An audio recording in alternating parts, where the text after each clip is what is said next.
The first issue I want to focus on is apartheid and apartheid and me. I'm still often accused by critics that I in some way or another continue to justify apartheid or separate development, as we later prefer to call it. It is true that in my younger years, I defended separate development, as I never liked the word apartheid.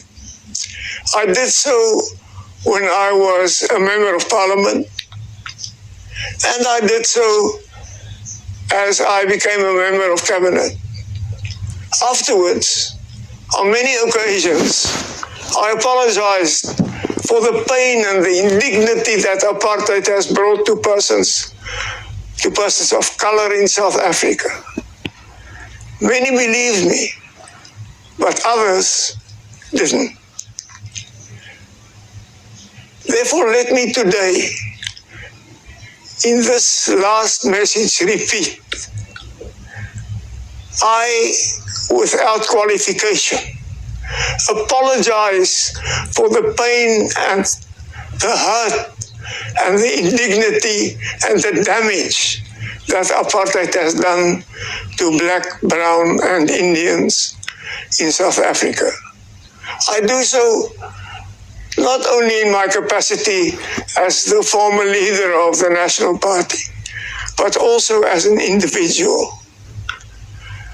Allow me in this last message to share with you the fact that since the early 80s, my views changed completely. It was as if I had a conversion,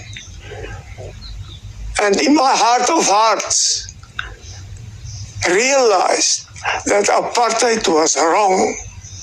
I realized that we had arrived at a place which was morally unjustifiable. My conversion, to which I refer, didn't end with the admission to myself of the total unacceptability of apartheid. It motivated us in the National Party to take the initiatives we took. From the time that I became leader of the National Party, and more specifically during my presidency. We did not only admit the wrongness of apartheid, we took far-reaching measures to ensure negotiations and a new dispensation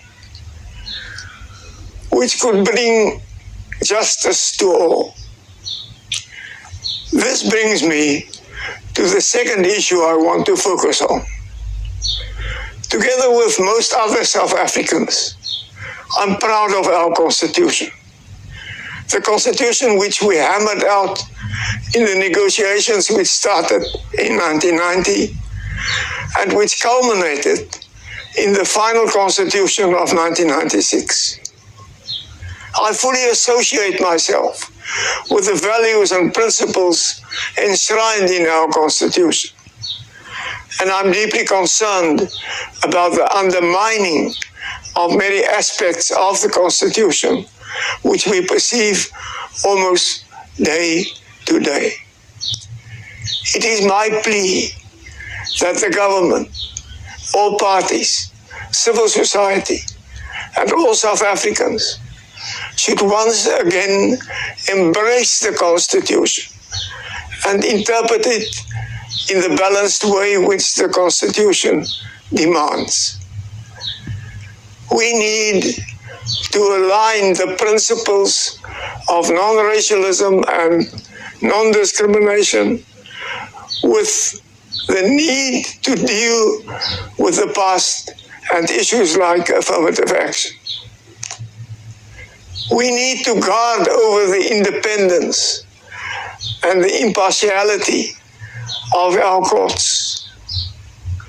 We need to promote economic growth and job creation by basing economic policies on the principles contained in the Constitution and not on ideologies which militate against the Constitution. We need to make the Constitution the cornerstone of the new society we are building. The road forward is a difficult one, but I firmly believe that if we take hands, and if all the reasonable people in South Africa put their heads together, we can overcome the challenges we face, and we can fulfill the tremendous potential that South Africa has. May the South African nation show the courage and the ingenuity to achieve this.